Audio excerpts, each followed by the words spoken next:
The Sharks enter the offseason with something they haven't had in a long time, a ton of cap space.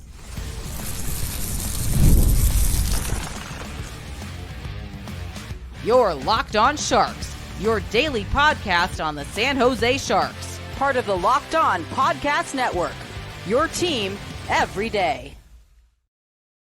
Hello, welcome to Locked On Sharks, the premier hockey podcast covering your favorite team in the Bay Area. My name is JD Young, caretaker at The Reef, also co-host of Western Conference Tuesdays on the Locked On NHL show. I want to thank you for making Locked On Sharks your first listen. Proudly part of the Locked On Network, we cover your team every day. If you want to be an everydayer, all you have to do is just follow wherever you get podcasts. And of course, you can watch this on YouTube as well. And today we're going to be starting to kind of dig into some of the potential free agents that Mike Grier and the Sharks could look to add. We know we'll talk about where the Sharks cap situation is and why they need to add some contracts here and some kind of a little bit pricey contracts, and look at guys who I think make sense, who are kind of in the middle class to maybe upper middle class of the free agency, not the top end guys, but some guys who I think make sense, would help to fix some of the Sharks issues as they look to start to build after last year. So let's start by discussing where the Sharks currently sit with their cap situation, as our good friends at Cap Friendly have now rolled over to the 24-25 season. The Sharks currently are the second lowest, or second most, I guess, projected cap space going into this offseason with $38.1 million. They need to spend $15.2 million just to get to the cap floor. This is with them at 12 of 23 contracts. Guys like Bordelot, who we know is going to be back, Luke Cunnin, who's going to get an extension. Like, some of these guys are, Kalen Addison, Henry Thrun. There's like plenty of guys who are not on the books right now that we expect to get contracts. We kind of talked about those contracts a couple episodes ago and kind of projecting what they would look like. And so if I recall correctly, the Sharks realistically, or, kind of if all those contracts kind of look at what we expect, they're probably going to be in the $28 to $30 million worth of cap space. And so they're going to have to spend money just again to hit the cap floor and to fill out the roster, right? Among the forwards, they have 7 guys who are currently under contract, not including Logan Couture, who we're still, we're going to just kind of keep him in the injured reserve spot until we know otherwise, right? But again, this team needs to spend some money. We assume Macklin Celebrini is probably going to be on the team here, but right, you don't want to just throw your child out there, your prize child out there, or just sink or swim. You want to try to surround him with some talent to make his transition from the NCAA to the NHL much easier, especially for a guy who's going to turn 18 here in less than a month. Making his life as easy as possible. And we saw the Blackhawks tried to do that last year. They went out and tried to add guys last year, but unfortunately for them, they got killed by the injury bug. They added Taylor Hall for 2 years at $6 million a pop. That was supposed to kind of be Connor Bedard's running mate, and I wouldn't be surprised if the Sharks try to kind of do a little bit of the same thing again, right? We know this team was bad last year, but we're all hoping this was the low point and we're kind of moving forward. So, but yeah, guys who are under contract for next year, excluding Logan Couture, who again, if he's on the books, he's on the books. If not, he's not. So we're kind of, he's going to be on the books, but if he's a actual piece of the team, that's, we'll kind of monitor that situation. But Mikael Granlund, Klim Kostin, Nico Sturm, Fabian Zetterlund, Colin Graf, William Eklund, and Giovanni Smith. Eklund and Graf, at least among the forwards here, are still waivers exempt, where they can slide down to go play in the Barracuda.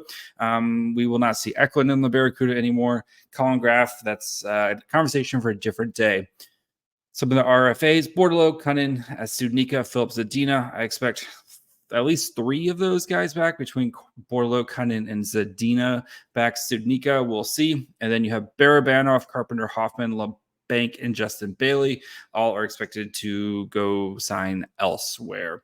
Maybe Bailey's back, but we'll see on that. So as for the defensemen, you have Vlasic, Ferraro, Ruda, and Kyle Burrows all under contract. Addison, Thrun, both are RFAs.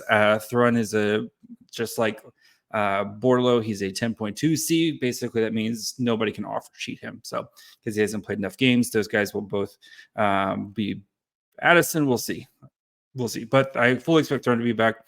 Jacob McDonald, UFA. As for the goalies, Mackenzie Blackwood is under contract along with Vita Vanacek. Devin Cooley is a UFA. We'll see kind of what happens with him. And then you also have Matt Benning, who has spent the entire year on IR with a hip injury. And then Ty Emerson, who's also an RFA. So those are that's what the Sharks roster is looking at. So they have plenty of space to do stuff. And I think one guy who I think I talked about last offseason, but I think would make a ton of sense for the Sharks, because I think he really fits what the Sharks are looking for, is one Tyler Bertuzzi. So Bertuzzi last year, he's a 6'1", 186-pound forward. Last year played 1 year, $5.5 million for Toronto. In that time, he had in 80 games, he had 21 goals, 22 assists, 160 shots on goal. Averaged about 16 minutes on average time on ice. Corsi for 53.66, goals for 55.14% for him. Looking at his evolving hockey card, he was a 75 percentile forward, 70th percentile offensively, 48th percentile defensively. He played 1,200, he played total 1,200 minutes, 1,100 of that even strength. Played one shorthanded minute, was kind of been in between, kind of on the power play 2, power play 1, kind of bounced between them for Toronto last year. Positive in expected goals above replacement, positive in goals above replacement, positive on the power play. The reason why I think he is a great fit, as we're going to look at Corey Schneider's zone tracking, is what he does really well. And what he does really well is he kind of sits in front of the net and he scores shots off high danger passes. Who's really good at getting high danger passes? Our good friend William Eklund. And that's how many times would you see the Sharks create, and then not have a guy who's able to kind of finish off there. Bertuzzi is also great on the forecheck, which is something the Sharks could definitely use some more help on. Not great on zone entries. His defense is okay, kind of middle of the pack there. Nothing spectacular right home, but I think Bertuzzi would be a really nice complementary piece to the Sharks, right? Especially looking at, guys like Mikael Granlund and William Eklund, who are both great at driving play and setting up their opportunities for other players, but just not having enough guys who are able to kind of score those type of goals. And I think that's where Bertuzzi could come in. Again, not the biggest guy, but he plays much bigger than he actually is.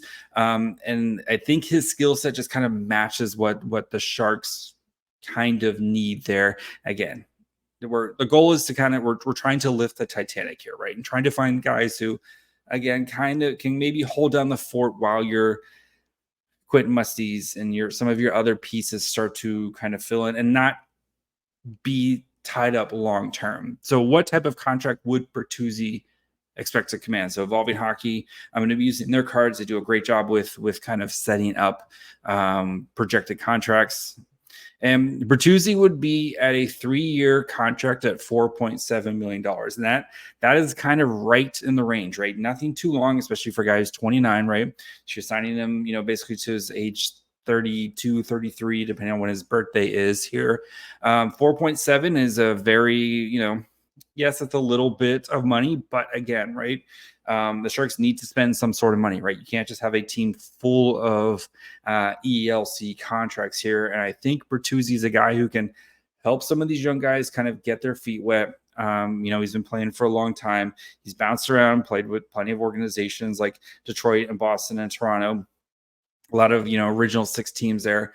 But again, is a guy who I think can help, kind of complement what the Sharks players have, and kind of help, I think, just be a professional, and help drive some play, or not maybe drive, help capitalize on play that's being driven and just no rewards for it. So Bertuzzi is the first guy who I think really makes a ton of sense for the Sharks to try to sign here, especially if you can get him at that 3 years, 4.7. Maybe you have to pay a little bit of a tax because your team stinks, and maybe that's like a 3 year, $5 million a year.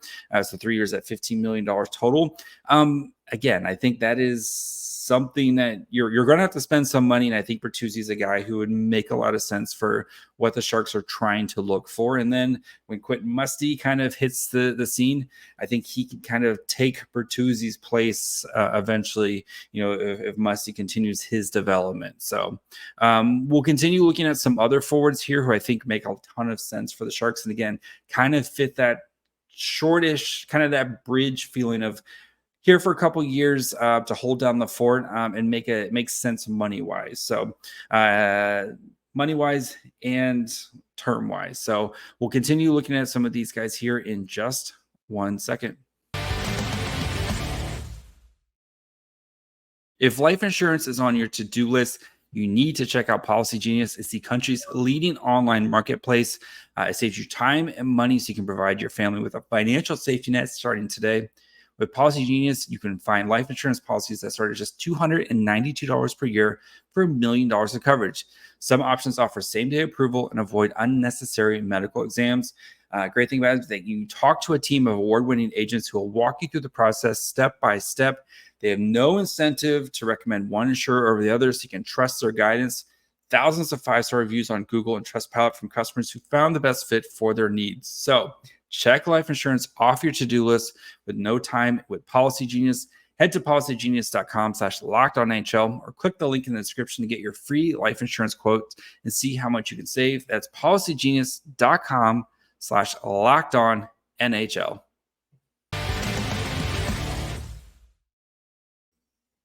All right. So two other forwards, right? Because I'm going to be looking at some forwards. Also going to end the show looking at some defensemen here, as the Sharks need to find a defenseman who can carry the puck out of their zone. But going to continue looking at some of the forwards here. And the next guy is one Jake DeBrusk, 6 foot, 197 pound forward that has spent his entire career so far with the Boston Bruins, coming off a 2-year deal at $4 million.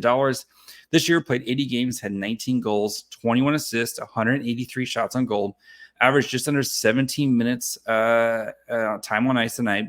Corsi for 48.94, goals for 56.34%. Looking at his evolving hockey card, again, kind of just below a first line forward, kind of be at least time on ice here. He played 1,300 minutes this year on all situations regular season. About 1,000 minutes, almost 1,100 minutes on even strength. 133 minutes on the power play. So kind of, again, that between that power play 1, power play 2 guy. And then 123 minutes on the penalty kill. It was solid on the penalty kill. His expected goals above replacement was positive. His goals above replacement wasn't as good. So there's some meat on the bone there where he's maybe not scoring as much as you would hope for with kind of the production he had. Defensively, he's okay. Like I said, power play, I think he's going to be able to add some there. Doesn't do a good job of drawing penalties, but does a good job of not taking penalties. So 57th percentile overall, 54th percentile offensively, 61st percentile defensively. So for DeBrusk, though, I think for him, he's really good at getting the puck out of the zone, which is, again, the Sharks struggle at doing. He's good at getting it out and preventing the puck from coming in. He's really good at passing. His zone chart is a lot of blue. If you're not watching on YouTube, he does a lot of positive things for the Boston Bruins. His shots, passing, like he does a lot of good things to generate offense, which this team desperately needs, right? more offense. So, and DeBrusk, I think, is the most expensive of the contracts, especially because he's 27. So a little bit younger. He's projected to have a 5-year deal at $5.8 million. It's a 30% likelihood for him. And so a little bit more expensive, but again, a little bit younger at only 27. So again, still gets you out of that contract right around that age 32, 33 range. And for a guy who's kind of been a second line guy for the Bruins, I think could slide in for the Sharks, kind of in the same position for them. And again, just trying to add some just quality pieces here for the Sharks. So Jake DeBrusk, a guy I think that they could be interested in. So he's the I think he was the most expensive. He's at least among the forwards, I know he was the most expensive here. So the next guy, Warren Foegele, 6 foot 298 pounds, just finishing up a 3-year contract with Edmonton at $2.75 million. Played all 82 games, 20 goals, 21 assists, 201 shots on goal, 14 minutes average time on ice. Corsi for 56.31, goals for right around 52% there in that department. 70th percentile player, 60th 8th percentile offensively, 50th percentile defensively. He played about 1,150 minutes this year, 1,000 of it on even strength. Not really much on special teams, especially. It doesn't make sense with Edmonton, right? They run that first unit with McDavid and Draisaitl, and like those guys get basically the full crack at it, right? But goals above replacement, positive. Expected goals above replacement, really good. Defense was kind of okay. Did play some shorthanded, kind of like a second unit shorthanded guy. Does a good job of drawing and not taking penalties as well. And then his kind of zone stats, again, from Corey Schneider, positive in a lot of areas, really good at kind of creating rebounds per 60. So again, kind of creating those opportunities for others. Good job in getting the puck out of his own zone for the most part. Good job on the forecheck. Like he's, again, just another complementary piece.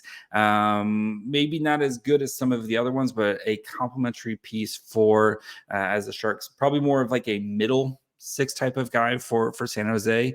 Would most likely end up on their second line just because of where the Sharks are kind of at with their team. But his contract, he's looking at a projected contract of 4 years at $4.1 million. So he's 28, again, kind of getting you through that age 32 season. If you're noticing a theme here, is I'm trying to kind of find these bridge type of players who can hold down the fort. So I don't, I think kind of ranking the 3 guys here, I think I would actually just kind of keep them in the order that I talked about them of guys who I think makes the most sense.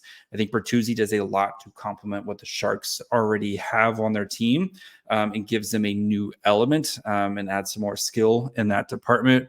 You could see Bertuzzi just kind of squatting in front of the net and potentially scoring like 25 goals just because of guys like Eklund, Granlund, and Celebrini being able to just sling him passes, and he's able to kind of to finish those off.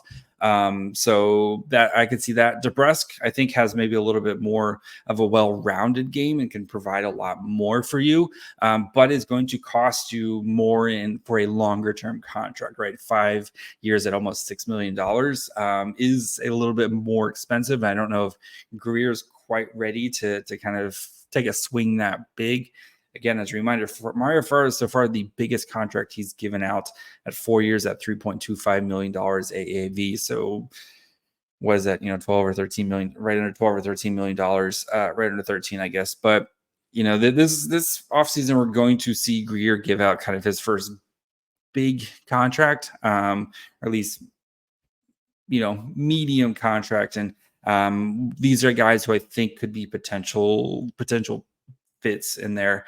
Foegele, like, again, I could see it, but I think if I'm going to spend that type of money, I'd rather spend a little bit more and get something which I think can be a top 6 kind of player, which I think Bertuzzi and DeBrusk. And I think Fogel's maybe more of a middle six type of guy long term for the Sharks. But I think those other guys can kind of Bertuzzi and DeBrusk can maybe hold down a top six spot even as more talent enters the Sharks lineup. So we'll look at some of the guys on the blue line. We'll talk about Gostisbehere and Zadorov and why I think those guys are potential guys for the Sharks to look at here in just 1 minute. Passion, drive, and patience, the formula for winning championships, is also what keeps your ride or die alive. eBay Motors is everything you need to maintain your vehicle and level it up to peak performance. Superchargers, roof racks, exhaust kits, LED headlights, and more. Whether you're into speed, power, or style, eBay Motors has got you covered. With over 122 million parts for your number one ride or die, you'll always find exactly what you're looking for.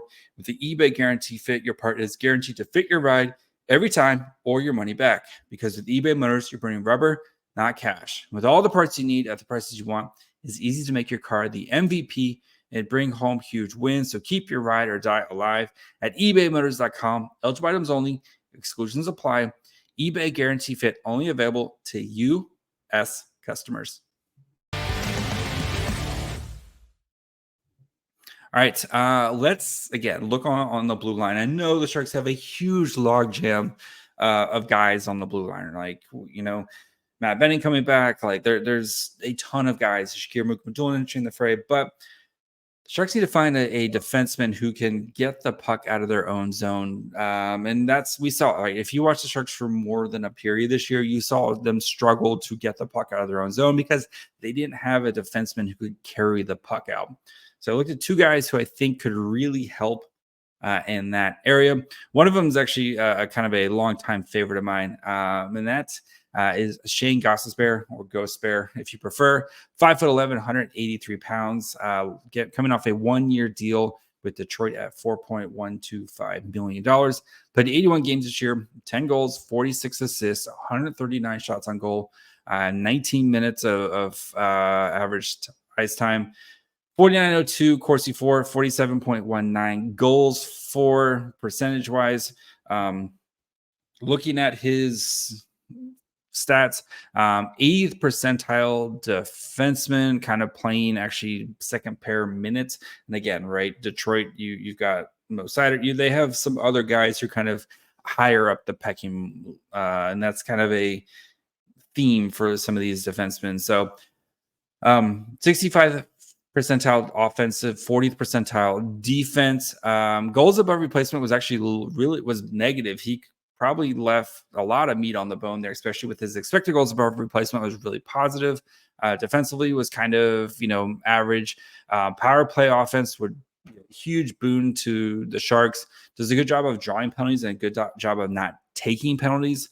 Again, played about 1,500 minutes last year, 1,200 even strength. A ton was on the power play. Not much shorthanded, but you have a lot of other defensemen who can kind of carry the load there. So looking at his zone stuff here, and they're not going to be as pretty, but if you go back and dig into some of his other stuff, like when he played with Arizona and, some of his time with the Flyers, he does have good like zone entries, and they're kind of about average-ish here. And his defensive zones exits and stuff are okay-ish, but he has shown better numbers in the past. So does a really good job of offensively creating rebounds. So again, if you're able to, have him kind of shooting from the point and creating rebounds for some of the forwards, good job defensively at kind of breaking things down at the blue line and not kind of allowing guys to carry the puck in the zone.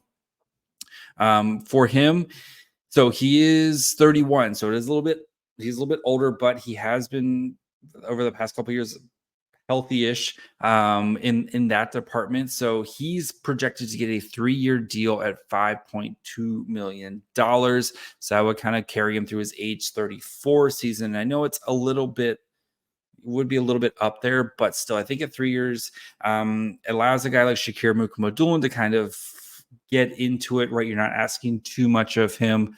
Allows some of your younger guys to kind of, again, start to get used to it. And then you can, if you need to kind of exit the contract early, you can discuss that as your cap starts to kind of clean up, or you just kind of hang on to him and let him kind of ride things out, especially as a potential 3-year deal. So again, a little bit older at 31, but the Sharks desperately need some sort of offensive defenseman who can get the puck out of their own zone. And I think Gostisbehere could be that guy. And then I think everyone's one of the winners so far of the playoffs, Nikita Zadorov, 6'6", 248-pound big boy, 2-year. He's finishing up a 2-year contract at $3.75 million from Vancouver. Was traded to Vancouver. Started with the Flame. He's bounced around a ton. It's actually kind of crazy how all the teams he's played for. But 75 games this year, 6 goals, 14 assists, 90 shots on goal, 17.26 average time on ice, 48.42% Corsi for, 56.19% goals for, and then his evolving hockey card, not the prettiest. It's not one of these offensive, kind of blows you away. But again, you got to think about kind of the pecking order, especially with Quinn Hughes there, who is an absolute, that guy gets all the situations. He's going to win the Norris this year, right? Zadorov played 1,300 minutes this year, about 1,160 of them on even strength, which puts him as a second pair defenseman. 9 minutes of power play, 117 minutes shorthanded. Does a good job defensively. The offense, again, not really kind of what you want to see. One bad thing, it does take a lot of penalties. So just something to kind of keep in mind with him. But his zone entries, he's amazing at it. Does a great job with zone entries, getting the puck out of the zone, controlled entries, not just dumping it, carrying the puck through the neutral zone into the offensive zone. Does an awesome job at keeping guys, getting the puck out of the zone, and then also keeping guys from getting in the zone, especially when you're 6'6", 250 pounds. So maybe the offense isn't quite what you want it, but a guy like Zadorov, who I think is really underrated. I was surprised when I saw this graph, just how good he is at getting the puck from his own zone to the offensive zone and letting other guys cook. And that's what the Sharks desperately need here. So contract for him, I think I tweeted this out sometime during the playoffs. So again, he's 29, 3-year deal at $4 million a year. So again, right at that age 32, just, season there. So, and is projected to be with a new team.